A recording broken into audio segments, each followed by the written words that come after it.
या बातमीपत्राचे प्रायोजक आहे यल्लम्मा टेम्पल, दाजीपेठ, सोलापूर।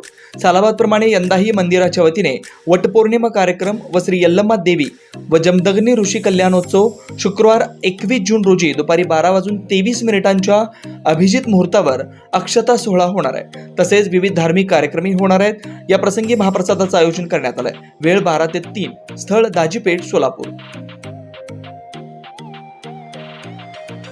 पाणी टाकी ते मार्केट यार्ड या रस्त्यावर मोठमोठे खड्ड्यांमुळे अपघाताला निमंत्रण।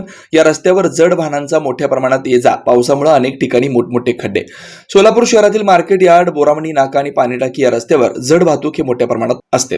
पावसामुळे मार्केट यार्ड ते बोरामणी नाका, पाणी टाकी या रस्त्यावर मोठमोठे खड्डे पडलेत। खड्ड्यामुळे व जड वाहतुकीमुळे या रस्त्यावर नेहमी अपघात होत असतात आणि अनेकांनी आपले जीव गमावले तर अनेक जण जखमी झालेत। इतकंच नव्हे तर काही दिवसांपूर्वीच म्हणजेच दिनांक 8/6/2024 रोजी आपल्या आईच्या सावरण्याच्या कार्यक्रमासाठी आलेल्या मुलाला अक्कलकोट रोड कडून येणाऱ्या पांढऱ्या रंगाच्या बलकरनं चिरडलं। यात सुनील शिवाजी पवार वय 42 वर्ष, राहणार गजानन शाळेजवळ, स्वागतनगर, सोलापूर याचा जागीच मृत्यू झाला होता।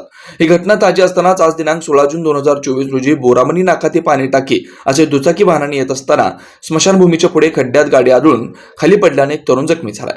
आकाश चंद्रकांत बनसोडे वय वर्ष 23, राहणार नितीन नगर, अक्कलकोट रोड, सोलापूर असं जखमी झालेल्या तरुणाचं नाव आहे, अशी नोंद सिव्हिल पोलीस चौकीत झाली। या रस्त्यावरील मोठमोठे खड्डे लवकरात लवकर बुजवण्यात यावेत, याकडे प्रशासनाने ताबडतोब लक्ष देऊन यापुढे खड्ड्यांमुळे कुठलाही अपघात होऊ नये याची काळजी घ्यावी आणि लवकरात लवकर हे खड्डे दुरुस्त करण्यात यावेत अशी मागणी नागरिकांमधून होती।